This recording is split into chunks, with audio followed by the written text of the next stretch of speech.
So why should you consider adding some of this fruit vegetable to your life? Like most fruits and vegetables, bitter melon packs a high amount of vitamin C, important in disease prevention. Vitamin A that promotes vision and skin health. Like tea that is also bitter, bitter melon contains catechin, epicatechin, gallic acid, and chlorogenic acid. Powerful antioxidants that can help protect cells against oxidative stress and damage. One big claim is that bitter melon can reduce blood sugar level, maybe reducing damaging effects of diabetes. Research studies bring some support that bitter melon can improve the way sugar is used in our cells, and that promotes the secretion of insulin. Adding more bitter melon to your life might reduce the amount of cholesterol in your blood. Cholesterol is a very important chemical with multiple beneficial functions in our body, from cell structure to bile production in the liver and even vitamin D production. What we do not want is high levels of cholesterol in our arteries,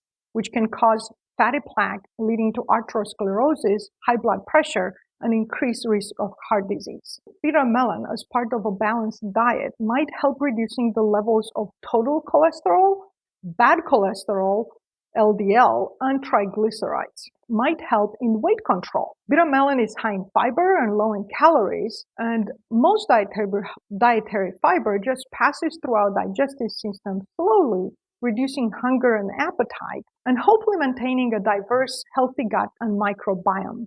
I can definitely hear someone saying, of course you'll lose weight or not gain weight when you're eating food that don't taste good. Bitter. Humans have adapted to use many foods that other animals avoid. Onions and other alliums such as garlic, mints including basil and rosemary, and even some poisonous plants such as cassava and almonds. Okay, almonds are not poisonous anymore.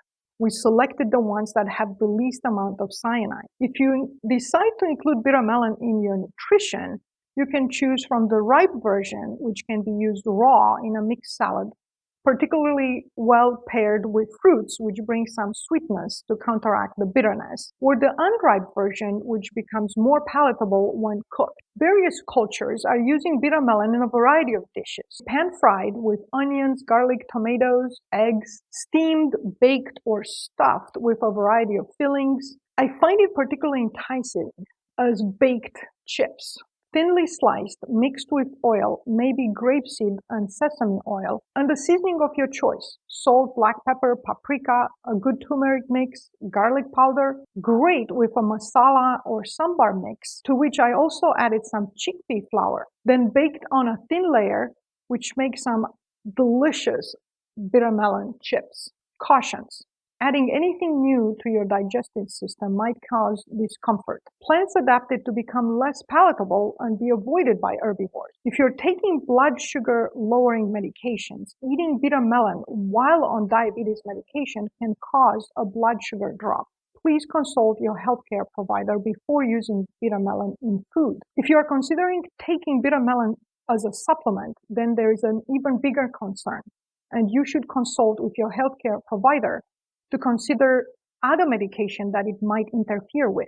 Some medications are moved in and out of our cells by specialized cell membrane pumps. Bitter melon might change the function of these pumps and can interfere with how much medication is absorbed by your cells and potentially having adverse effects. Otherwise, I hope you might consider adding some Momordica charantia to your life. I just didn't want to call it bitter, but let's be clear, it is bitter. It just depends how you are working around that part.